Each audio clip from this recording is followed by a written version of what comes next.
If you don't have the Advent guide for this month, let me encourage you again to grab one, to take a little bit of time each day in preparation for our time together in worship. We've provided a range of resources for your family to do together. You can pick and choose. I was actually loving this week hearing from different people about different ways that people adapted something that was in the book that didn't work for them, and so they tweaked it so it worked for their family. And so these are for you, a gift to help you slow down in Advent, to pay attention to Jesus. Earlier this week, I had this really fun sort of moment. I came across a note. I don't know why I'm holding it here. It was on my computer. But it was a note that, again, I'm visualizing a note that I'm holding in my hand. A note that I wrote December 25th, 2011. I started writing the note at 10:30 in the morning and finished writing it at like 11:19. This was 6 years ago, and Jane and I were still in Kansas City, finishing up seminary there, and the note that I found was titled, "Christmas as War." I had just spent an entire semester studying Revelation at school, and I had been training for a marathon, and so I was actually listening to it. On all of my long runs every week, I would listen to the whole book. And so I had heard it a lot, and I was sitting in worship on Sunday morning, Christmas morning, listening to the Christmas story in worship. And there was Mary and Joseph and the shepherds and the angels and baby Jesus. And the message that morning was inspiring, and it was challenging, but I couldn't shake Revelation 12 from my head. A pregnant woman in pain and in danger as she gives birth. Sure sounded like Mary, but Mary in an epic, like Lord of the Rings action movie kind of way. Because she is being chased by a hungry dragon who wants to devour her baby. But at the last second, she hang glides on eagle wings to safety in the wilderness. This is a pretty epic story. And this version of the Christmas story, the male child is not just a baby to be swaddled and adored by shepherds and angels, but this male child is maybe the worst threat to the great dragon. And so the dragon, in fear and in anger, lashes out. He makes war. He steals, he kills, and he destroys. Because of this baby, the enemy of God launches a full-scale attack against the woman and her offspring. As I thought about this version of the Christmas story, I wrote down this question in my notes. Why don't we ever read the Revelation version of the Christmas story in worship? And it's a question I've actually come back to every year since. And here we are 6 years later reading the Revelation version of the Christmas story in worship. And I don't know if you ever have these experiences where you feel like God has put something in you, an idea, a hope, a promise, something, and then you get to see it after years of praying and trying to understand what God is doing, see it become a living thing. Here we are, the first week then of Advent, declaring Christmas as war. Who's like inspired? Like, but you might be thinking, like, wait a second, like we've heard for years that there is a war on Christmas. The PC police, who want everyone to say happy holidays, have been waging war on Christmas for at least a couple decades now. And then there's like the city officials who make laws that cities can't put up nativities in public spheres, places. Or what about Starbucks taking any mention of Christmas off their cups? There are many who say that they've seen the dragon coming after the baby Jesus for years. Of course there's a war on Christmas. But the truth is none of these are acts of war. Like these are distractions. These are part of the enemy's elaborate campaign to deceive, to distract, and to divide. In war, in real war, armies develop entire campaigns intended to divide the people that they are fighting. If they can divide people, they are easier to defeat. And so if we can turn our eyes to those liberals, those politicians, those CEOs, if we could see them as our enemies, then we can forget that there is a dragon who desperately wants to destroy us. And this is the amazing brilliance of the enemy's deception campaign. I mean, Jesus did not come so that we would be forced to say or hear Merry Christmas when we're shopping. Jesus did not come to establish nativities on every public space. Jesus did not come to make sure that corporations decorate their cups appropriately. Jesus did not come to Jesusify the market that we shop in, covering everything over in a Jesus-y veneer. I mean, think about what changes during Christmas. You walk into any store right now, and it's the same stuff. You can buy the same stuff the day before Thanksgiving or in the day after Thanksgiving or the day before Halloween and the day after Halloween. It's pushing back. It's just been covered over and dressed up in Christmas decorations. But Jesus didn't come to deck the halls of our market, right? Jesus didn't come for these reasons. Instead, we see Jesus doing things like turning over the tables of the markets. Jesus came to completely undo markets. He came to bring justice to the markets. He came to bring a new kingdom and a new way of doing business. Yeah, I think that the enemy is actually totally cool with us talking about Jesus, of plastering Jesus is the reason for the season everywhere, as long as we don't actually start to look like him. As long as we don't actually let him start to change us. See, I feel pretty confident saying that the dragon doesn't care if we say Merry Christmas, if we have nativities in public places, or if our coffee cups mention Christmas. Like, we can have all of these things and still look exactly like the world. And our passage this morning tells us that the enemy makes war, not on those who say Christmas, but those who keep the commandments of God. And one of the commandments says, you shall not covet your neighbor's stuff. You shall not want or desire the things that your neighbors have. I mean, this is pretty straightforward. And we know that no one keeps the commandments perfectly, but love, right? Love motivates us to want to keep them, to want to. And so as followers, we should want to not covet stuff. And so the question for us becomes, like, does our cultural celebration of Christmas, does it teach us to embrace or reject covetousness?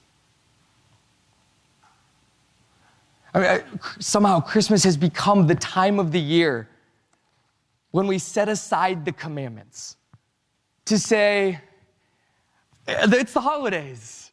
It's okay to indulge. What's a little covetousness? Or replace the commandment that we feel free to break during the season. The historical truth is that our cultural Christmas, the Christmas that for the most part we grew up with, it was designed on purpose to make us better consumers in the market. And consumers have their own commandments. And the dragon doesn't make war against them. Our passage tells us one more thing that the dragon is especially concerned about. He makes war against those who hold to the testimony of Jesus. The enemy is concerned with anyone who tells people or shows people what God is really like. The enemy could care less if Santa Claus is the most popular man in town. If the church wants to get excited about Santa Claus, the dragon, I think, is okay with that.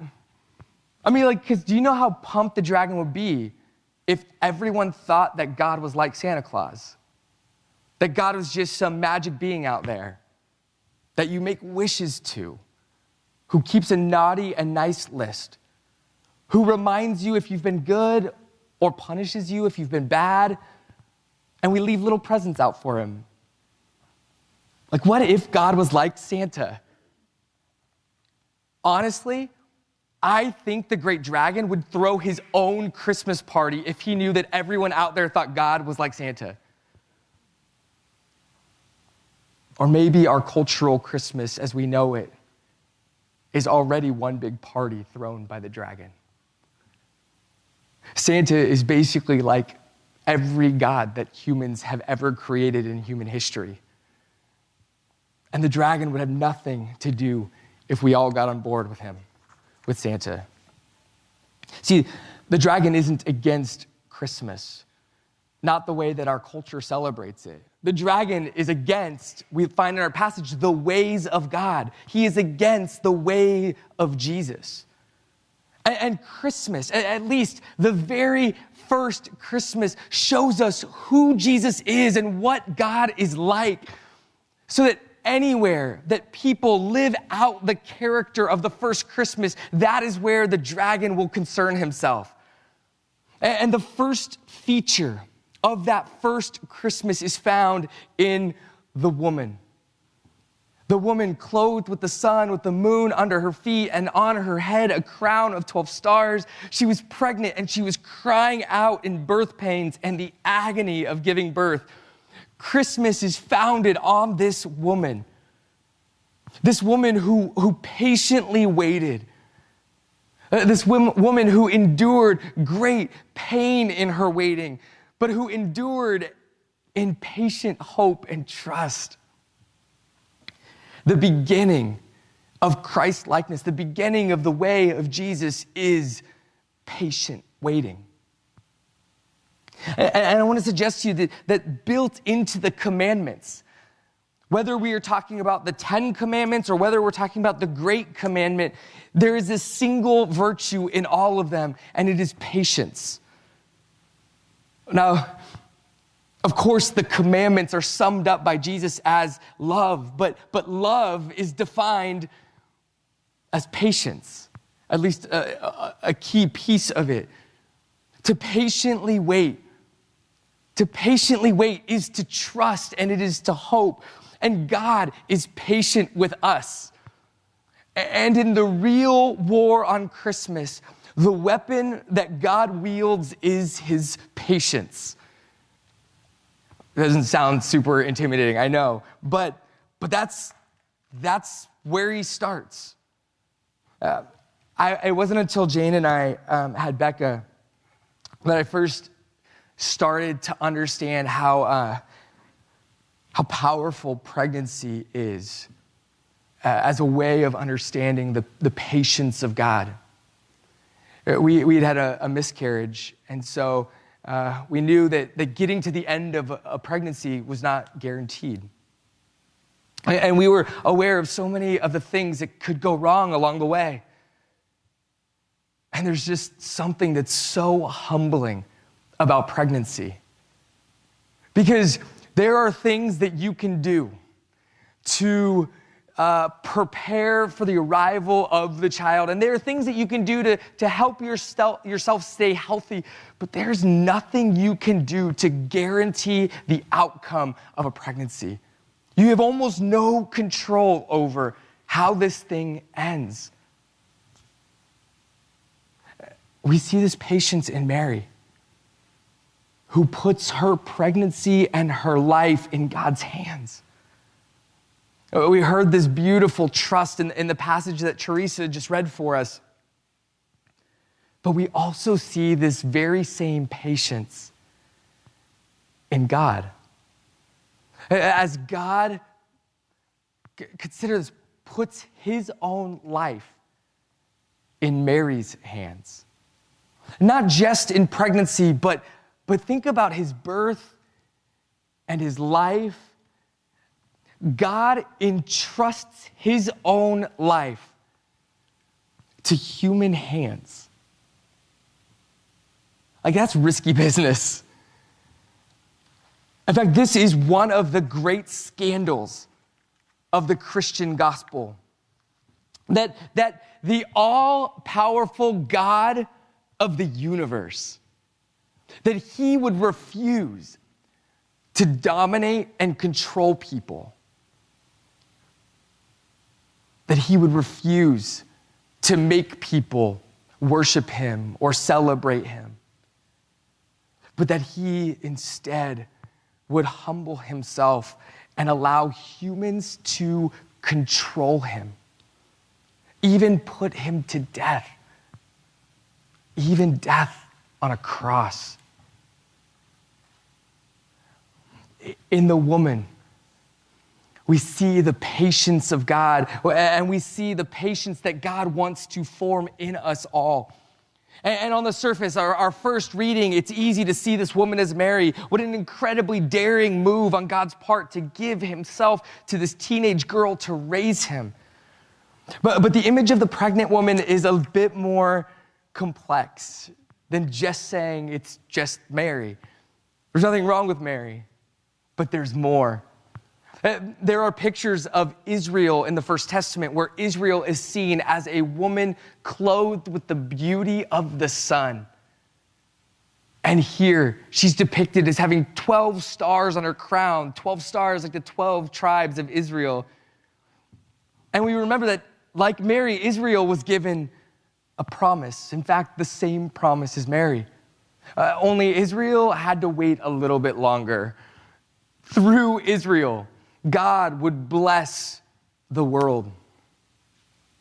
And for over 1,000 years, Israel was pregnant with God's promises. It's a long time to be pregnant. Where Israel struggled to be patient, where Israel struggled to hope and to trust, God never did.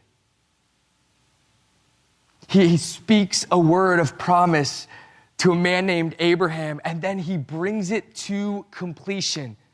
Even though Israel, at every point in the story, does whatever it can to derail God's promises, God patiently endures with them. He loves them. He cares for them. He restores them. And he finally fulfills his promise to bring the Messiah into the world through them. Through fits and fights, Israel gives birth to the Messiah. And so we could see how Mary is, how this woman in Revelation 12 is Mary, but she's also Israel. And yet she still reminds us of another woman who battles a snake-like enemy. We remember Eve, the very first woman of promise to go head-to-head with a snake.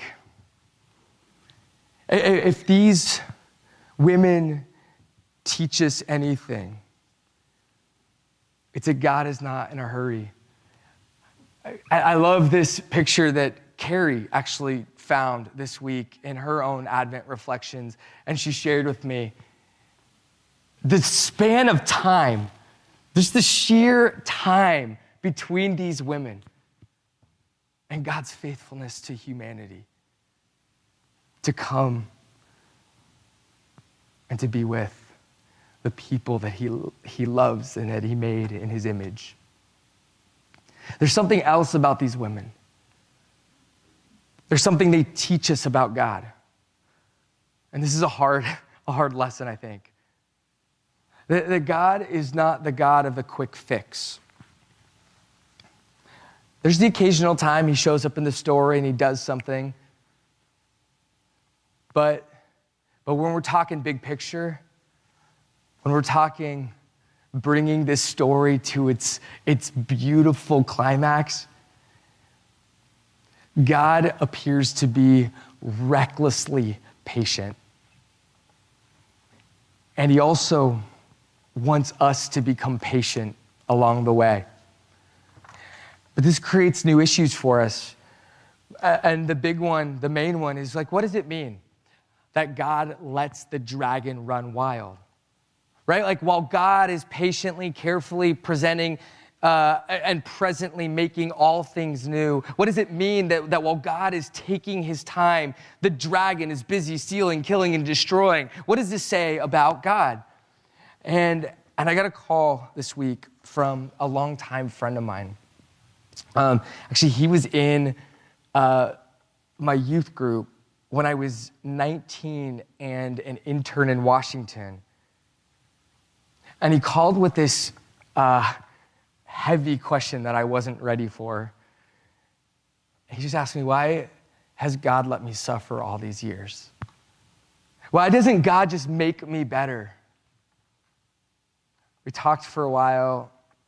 I tried to listen and understand where he was coming from.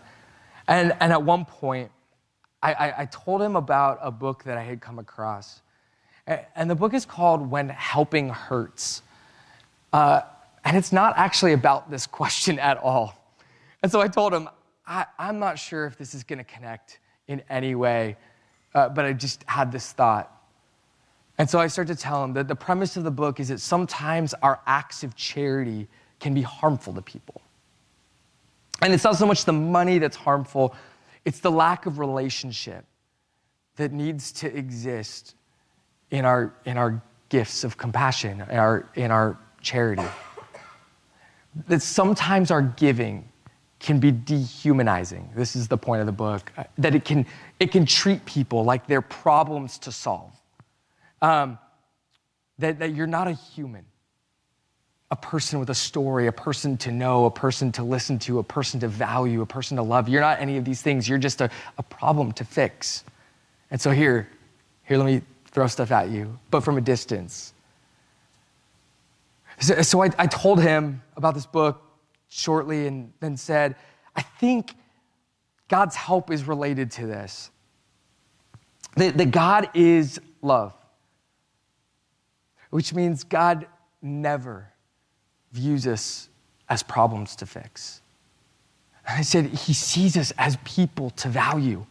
He sees us as humans to walk with.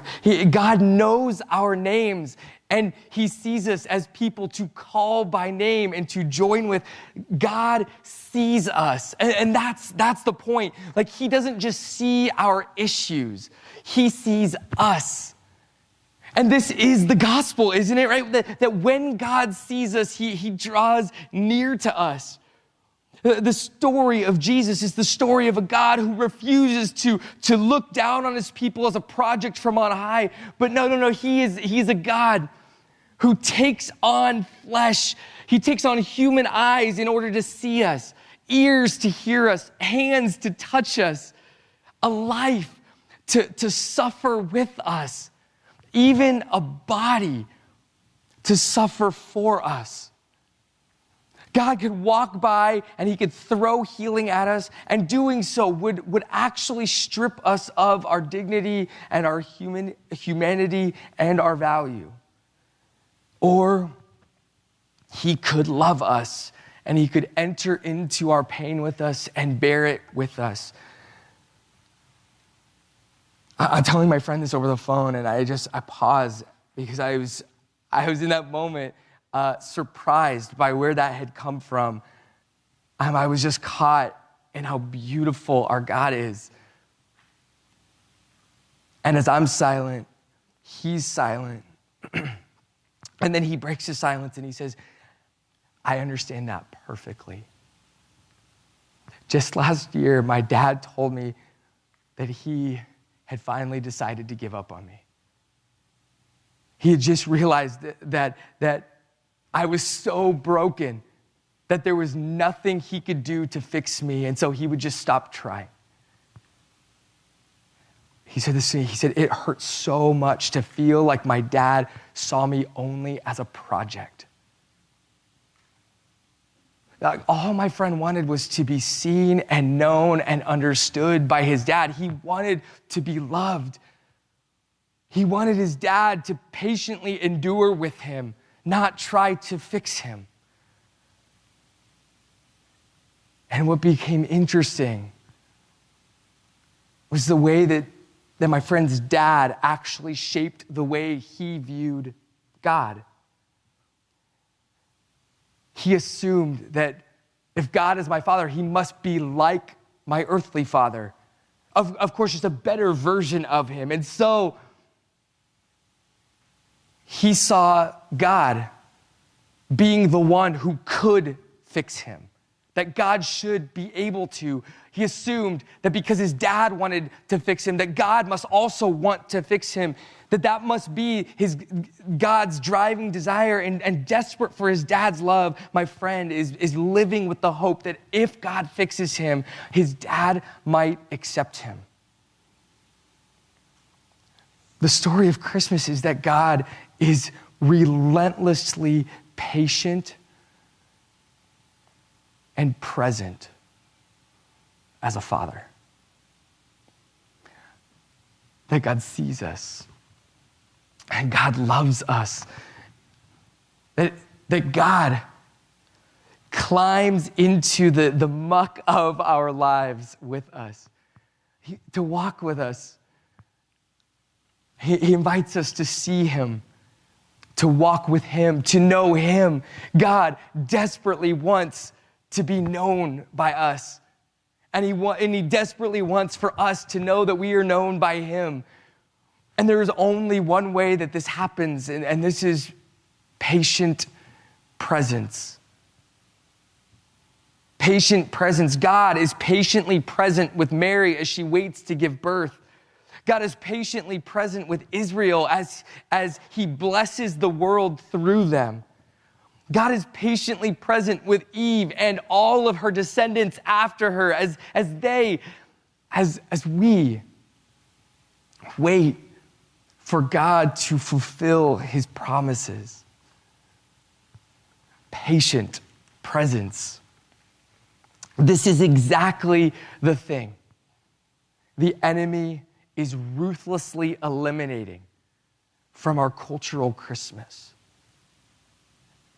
By getting rid of the season of Advent and extending Christmas back into August now, feels like we have no time to wait, no time to reflect on what our God is like. We just start celebrating and consuming and forgetting. The daily presence required to take your time through Advent, it is like being pregnant with Christmas for 4 weeks, to let God's patience grow and be formed in you. Now, I know that I'm in dangerous water, a man up here describing what pregnancy is like, but 4 weeks, it's like it for 4 weeks, maybe early weeks. The war on Christmas has nothing to do with the culture war stuff that we get caught up in so easily. It has everything to do with the patient presence of God. There's a certain irony here that the church, the people who best know God's patience with sinners, right? I mean, how incredibly patient has God been with us in our sin, that sometimes we are some of the least patient people in the world. We're not patient with each other, or with our neighbors, or with those that we think are our enemies. The truth is, the great dragon does not want us to notice the God who is patiently present with us in Jesus.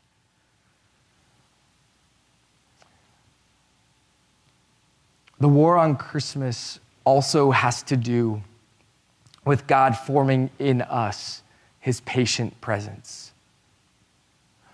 If we follow Jesus and his patient love is formed in us, if we begin to patiently love the people around us, Scripture tells us that we will become targets of the dragon. The enemy is desperate to deceive us. He wants us to think that because God isn't busy handing out quick fixes for everyone, that maybe God has abandoned us, that maybe he has forgotten us. A tactic of the enemy is to lie to us about who God is, which is why the book of Revelation tells us that Jesus is the truth.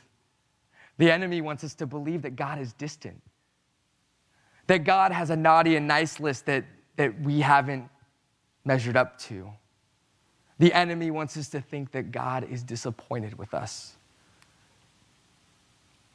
But as we begin this season of Advent, can I encourage you by saying God is not disappointed with you. God is patiently bearing with us in love, the way that he has from the very beginning. In fact, the season of Advent reminds us that we too have been called to patiently bear with one another in love as we wait for Jesus to return. In our patience with each other, we become Jesus for one another.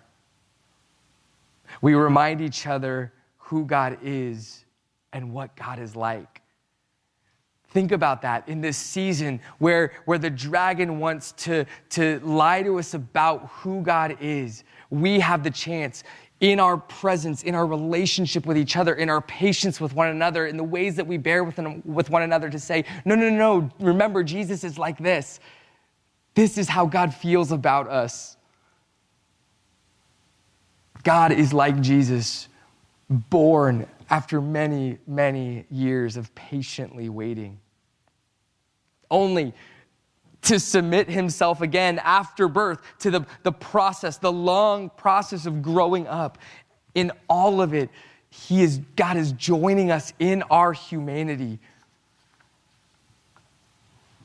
I wonder what it would look like this year if this was our driving Christmas passion. Patient presence. Like, who could we be patiently present with? Just this morning, I'm walking the halls, I've got something to do, someone wants to talk to me, and I'm like, how do I get out of this conversation?